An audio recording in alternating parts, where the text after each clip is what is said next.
what it is, though. You know, how we oftentimes look at guys like Travis Hunter or PJ Washington, and I already talked about this. I addressed how we're going to know at what point there will stop being Travis Hunters and PJ Washingtons. How are we going to know when that day is not coming anymore? And the answer to that is fairly simple. But you have to go back and hear that to know what I said.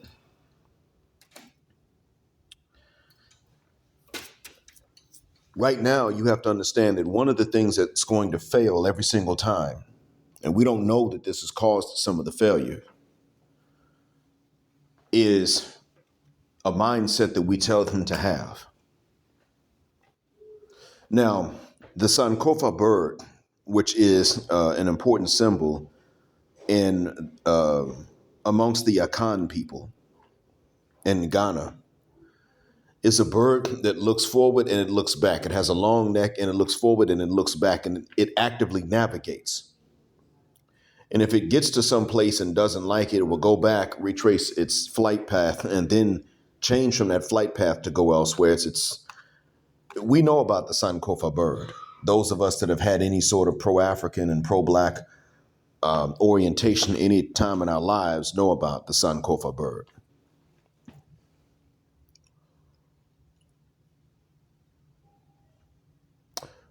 That bird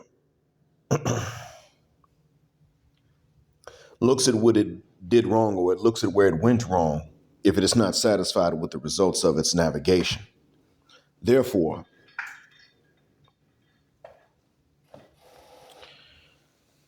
that bird teaches us a lesson. We need to now do like that bird and take a look at where we went wrong. And one of the ways we went wrong is that we began to tell these young guys to have an abundance mindset. And in order to have an abundance mindset, you have to have an abundance of options and broads. And most men are not going to have that. Any race, any age. Matter of fact, I can even say any socioeconomic class, because there are men with money that don't have an abundance of options. I mean, hell, I see why Jeff Bezos' wife left him. That's understandable. But why was it that Tom Brady's wife left him? He didn't have the option of somebody that wasn't going to cheat. It was not an option for him. How many men with money and fame have the option to marry, but they don't have the option to not be cheated on, even if they don't cheat? It's not there. These brothers with money and all the athleticism on the planet will marry these feminine Beckys and still get cheated on by these feminine Beckys or Marias. It's not an option for them.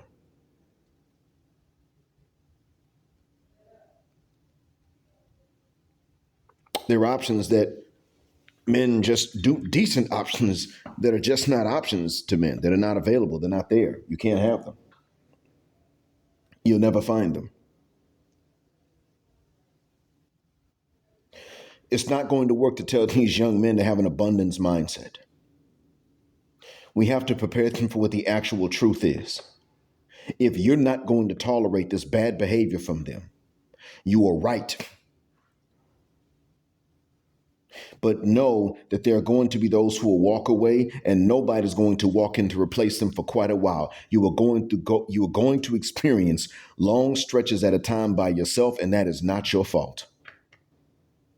You see, I keep noticing that the part where it's not your fault is what we keep forgetting to tell these young guys. People would have been able to more easily reach Travis Hunter if they had done that. What do you think it is that makes feminism and misandry such a powerful message amongst Western women and non-Western women too? They're told it's not their fault, even when it is. Do we not say that they struggle to take accountability when they had control over something and it was their decision? Meanwhile, see, we men have the opposite. We have this feeling of something being our fault even when it's not. She cheats, it's your fault. Leanna Lene cheats, it's his fault. Travis knows on a subconscious level that he's going to be blamed for this. Now, when he has agreed to it and when he's allowed her to do so knowingly, then he should be blamed. But we don't know yet. We can suspect, but we don't know that he's knowingly allowed her to do this.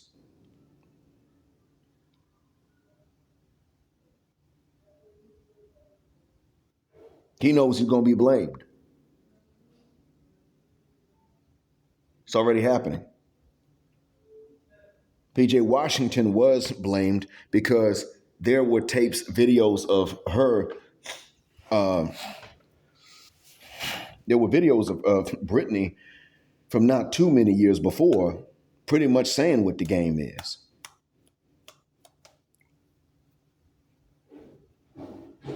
And even then, because of his age, he wasn't sure that she hadn't changed.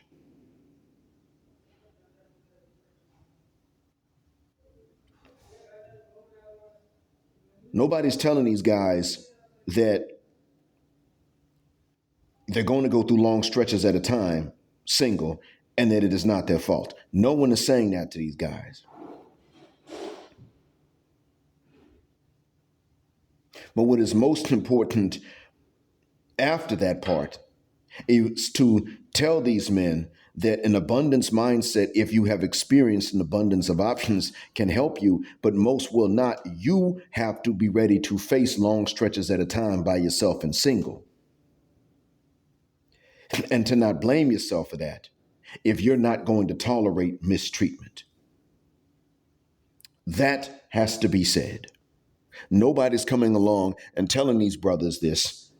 And then we're sitting up and we're wondering why it is that you have these guys with all this talent accepting bad treatment. Now, Travis is doing one good thing right now. Whatever he's doing, he's not talking to us about it anymore. He closed down the social media, but by the same token, things are just going to keep on coming out. They're going to keep on coming out. They're not going to stop. More videos are going to come out of her and which he's done. Unless there just are no videos.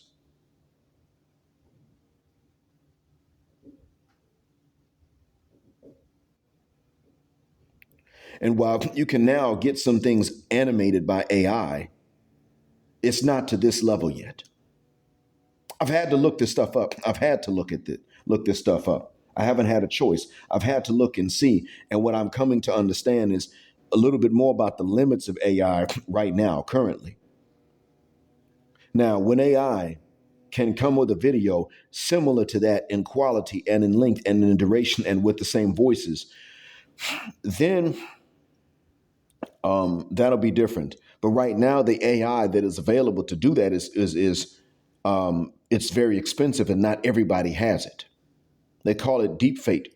Deep fake. The technology does exist. You can get a video, construct a video of Barack Obama with his voice saying stuff that he never sat down and said. But can you and I access that technology and just type it in and come up with something like that? But if Mr. Hunter has had to focus on his studies and football, I can understand why he may say, I'm not an expert in AI at all. I don't know if this could be done with AI or not. Let me give this a few days and see what's happening. But there's only one right conclusion to come to later on. And what many of you all have to understand, again, is that you can't just say to him, look, man, it's going to be better tomorrow. No, it's not going to necessarily be better tomorrow. And when the day comes that he has even more options than what he has right now, it doesn't mean he's going to have more good options. That is a completely different thing.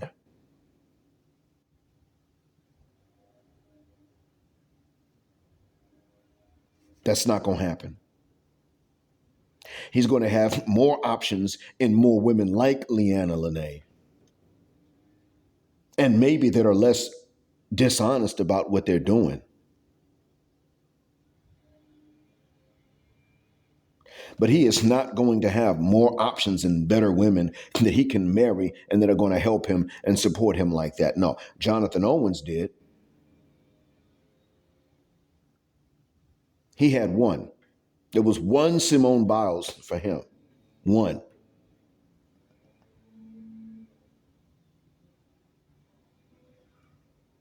One. And she flew from Japan to go see him.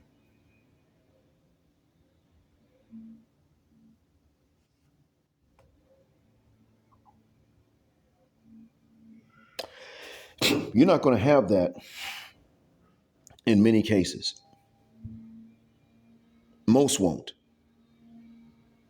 And I've already talked about the importance of you and you knowing and helping other young brothers know when it's not their fault. But by the same token, you must also know you have to come to the conscious realization and then pass it on to these younger brothers that that abundance mindset is not the right answer either. Because you're not going to find the abundance. Most people won't. The secret is not in an abundance mindset. And it is true that women respond to men who do have other options, but most men will not. The answer, the solution is in the willingness to be by yourself for long stretches. Therein lies your answer. The preparation for it, and as unnatural as it could be, and as unhealthy as it can be, men still can prepare for it.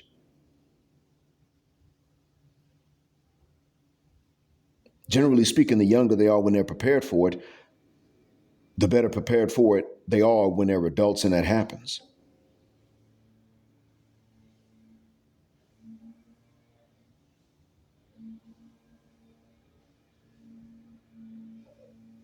We just got to prepare these young brothers for that knowledge ahead of time. Amen. If you don't tolerate bad treatment from them, and you shouldn't, don't tolerate nothing from them, they wouldn't tolerate from you. But just know that right now, for several years, several maybe a few generations, y'all gonna be by yourselves because you wouldn't tolerate it, because it's gonna take them God knows how long to learn how to treat you. And it may take them not finding anybody and just dying out as they get replaced by traditional women in order for this to stop. But please stop talking about this abundance mindset and somebody else is on the way and someone better is around the corner. Yeah, plenty of fish in the sea, big ocean. My dad used to say biggest fish ain't been caught yet. But by the same token, it took me up until, yeah, I was 40 when I met my wife. Or was I 41? I don't know. When I met her, not when we started to discuss marriage, when I met her, there wasn't some abundance before that point. Yeah, I will admit, things did look better once I moved to Saudi Arabia. As a matter of fact, once I was free to marry and I was living in Saudi, things generally looked better. They did, but you know what, guys? I'll tell you straight away. In the States, no, there wasn't some abundance. There wasn't a set of, it didn't matter what the hell I did. There wasn't a set of options. There was one time when very new Muslim, as a very new Muslim, I was willing to discuss marriage with an Afghan woman. And she'd been living in the US for a long time, decades. She didn't have any memory of living in Afghanistan. She left long before it became the place where a particular fugitive was hiding, a very infamous and very highly desired fugitive. So she was an American Muslim for all intents and purposes, and I didn't know about all of that at the time. Like I said, this is when I was new. Her brother-in-law was working with me, and he was trying to help his wife's sister finds somebody that was responsible. And he said, well, you're new, but you're responsible. He tried to introduce us. Later, when I met my first wife, I told her in a conversation about how people got matched up, that some people had actually attempted to introduce me to those who they knew, like a colleague of mine tried to introduce me to his in-law. She was like, well, he's not black. What about his in-law? And I said, she wasn't either. She's Afghan. And she looked at me and was like, I can't believe you were going to have a discussion with an Afghan woman about marriage. And I straight told her, I didn't know that I was allowed to use that as a reason to refuse.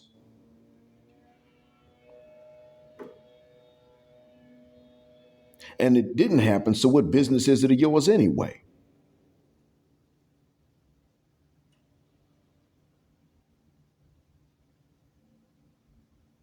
The nerve of her to get mad about it. This is before I knew she existed. We married. We tried. It didn't work out. And I had the gray hairs to prove it by the time it was over.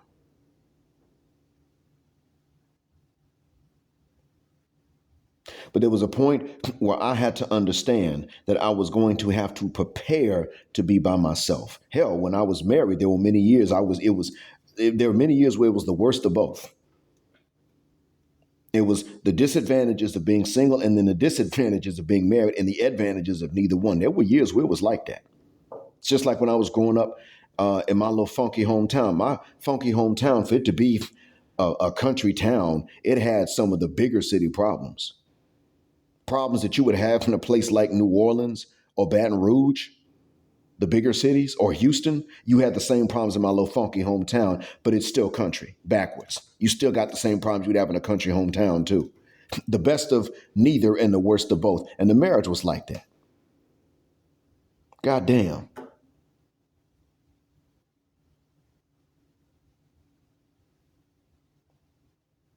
So I know what I'm talking about. But we got to tell these brothers about that's what's shaking out, that's what's very highly likely and hyper available to them. Because, gentlemen, if we don't tell them that and they don't know, then what the F is going to happen? We keep telling them to have some sort of abundance mindset. You can't. It's not possible. Some of these guys that heard these dating roaches say that stuff are still trying to figure out what the hell it is, but nobody wants to be the first one in the classroom to stick his hand up and say, teacher, what is an abundance mindset? I don't really fully understand. How do you have it? Where are you supposed to get it? Because nobody wants to be the first to say the real truth, which is, how the hell do you have an abundance mindset without experiencing an abundance? We're here because we don't experience an abundance. We're here because the only abundance we experience is that of bad treatment.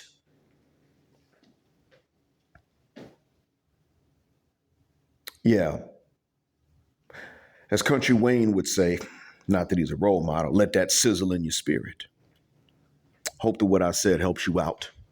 I mean that from the bottom of my black heart and from the depths of my black mind. You got to share this too with these young brothers. Thank you for listening. And thank you for flying with us here on Jet Black Air, where the phrase jet black is also a verb. Keep jetting black with us till the wings and the wheels fall off. Gender, justice, forever.